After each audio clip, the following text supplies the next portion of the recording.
Hi everyone. I'm going to do a quick run through on how to create or how to use XD a little bit more. I'm just going to use our in-class comping assignment as a base, and I'm going to be working from XD. So I went to XD and I used the iPhone size. So I kind of jumped ahead a little bit here. And I'd like to show you first is, again, using those UI kits. So when you go get UI kits, more UI kits, this gives you a whole plethora of resources. Sometimes you can spend hours amongst hours looking at free kits and templates. There was also some references in the job folder where you could download um, some more elements, etc. But perhaps you might be able to just find some on here. I did actually use one of the ones from here just because it was a little bit quicker to use. So I used Social Meetup. The reason why I downloaded that was I looked at what my client needed, which was arrow functions. We needed to be able to see where they were in the process. I needed some buttons, etc. So I could quickly see here, I could see in this preview that there's an approach where you can see where you are in the process. There's some next buttons, etc. So I went ahead and downloaded that kit. It downloads as an XD file, and then you just go ahead and double click, and then it opens up, and this is how you access those elements. So this generally gives you a large, broad range of files. You can now go through and see where you want to take things from. So here's the component section. You can see what you like here. So there's some arrows. Those are probably quite valuable. These buttons are good. The plus and minus is quite nice. The color palette, you do not have to add your timing and all of these elements, but you're more than welcome to if you do want to add that. It does add some realism. So I'm just going to, while we're here, go ahead and just snag a few elements. So I like the arrows. I like the next button. I like these larger buttons. Not sure I'm going to use that plus sign, but I'm going to take that. So I'm just going to go Command C. And I'm going to go right over to my file. So I have a lot of examples up here now. I'm just going to paste that in. Oh, looks like I only copied the arrow. So we'll go back to there. Copy. And paste. So we'll just push those off to the side and we'll be utilizing those in a little bit. Back over to that resources section.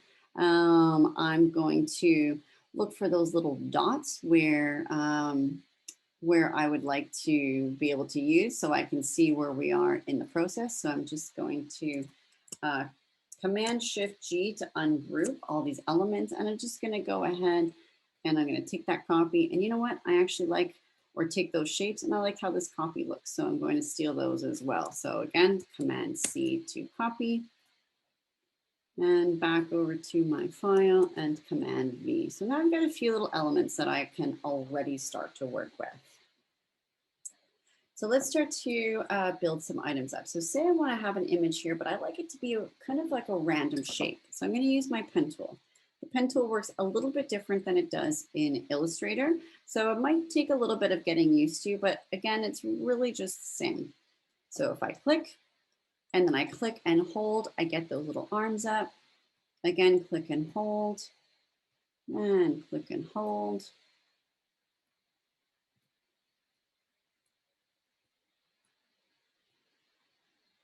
let's say that's the shape I want. So now it's the shape that you're thinking, oh, I kind of want this arm to come up a little bit, but now this is just one solid object. To access those again, we double click and now we can use our arrows. And once you click on those existing points, you can adjust those arms. Okay, so we'll just leave it at that. We won't mess around with it too much right now. Of course, I'm still messing around with it. Okay, so say we want to bring a picture into there. So I went and downloaded a photo from Unsplash. So I'm going to take that photo. I'm going to drag it in here. So if you drag it right over your key line, that's going to plunk it right in there. So you can do it one way. You can also take that image and drag it onto your area or onto your file. I'll just scale that down substantially.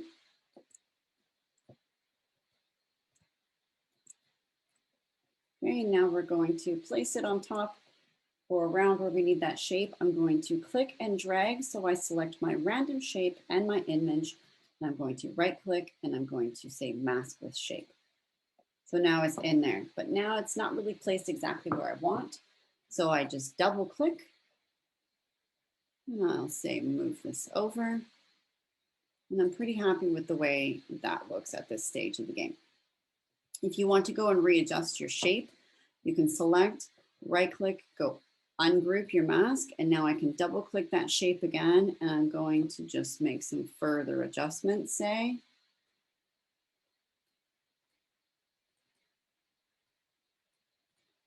And now again, I'm going to click and drag over, right click, and now I'm going to mask that out again.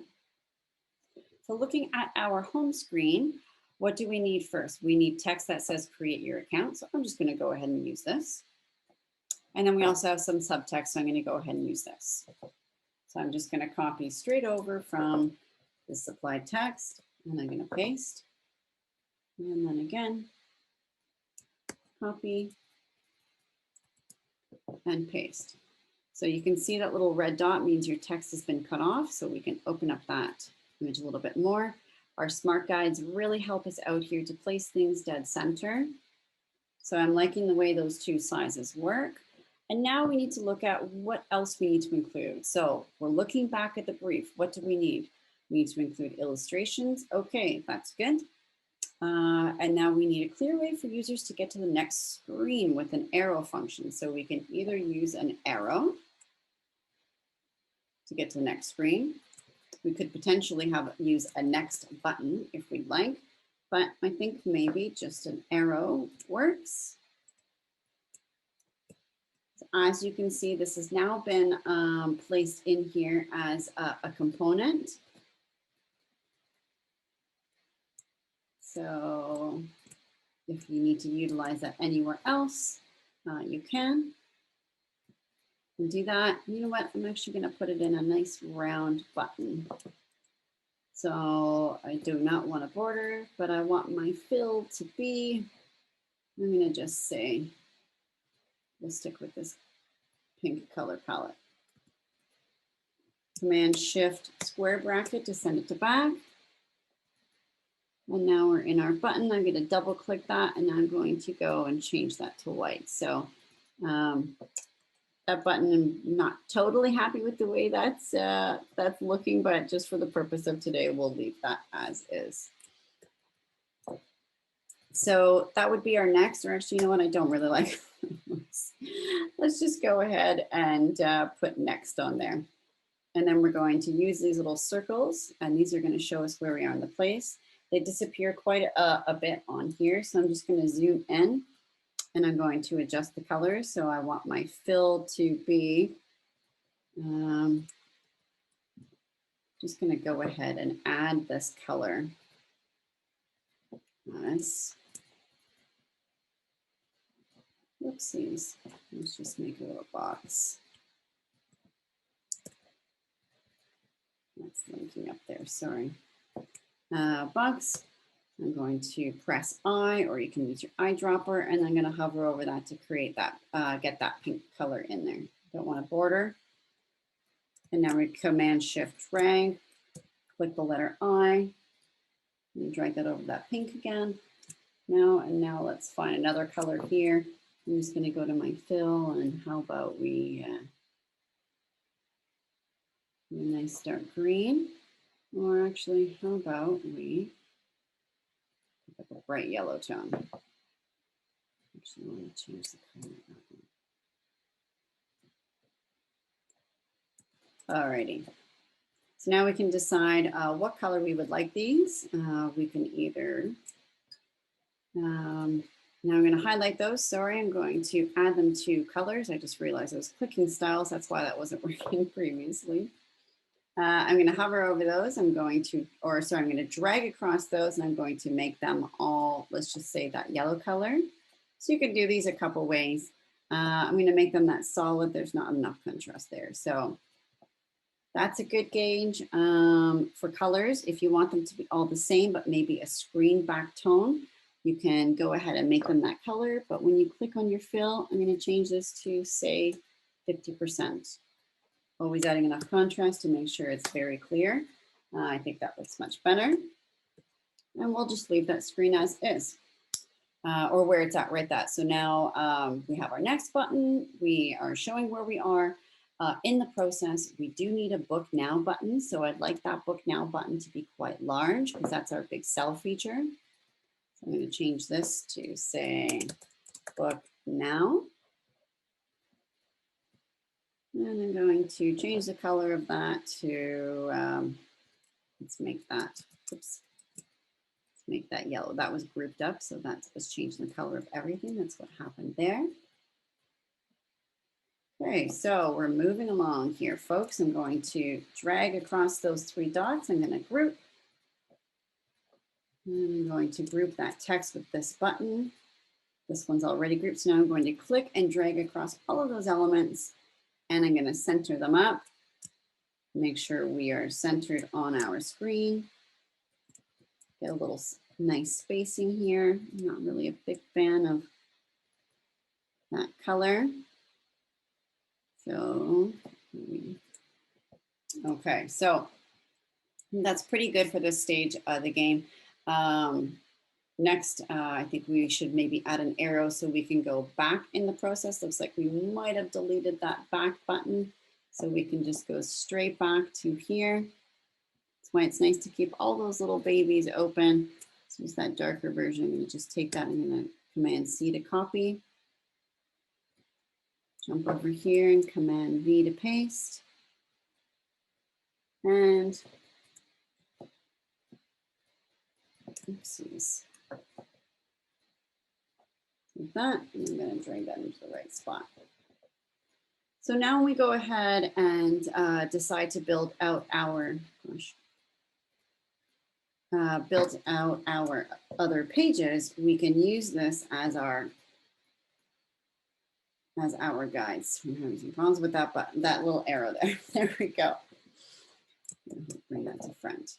So now when I want to duplicate my other pages, everything should essentially stay consistent. So I can click that top.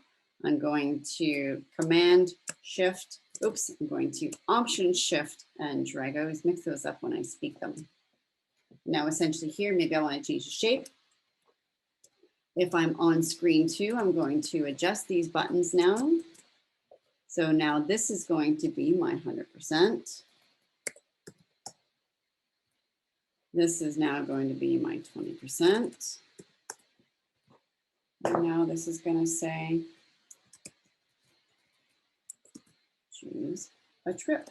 I like to keep things on the same line items or line numbers. Copy and paste.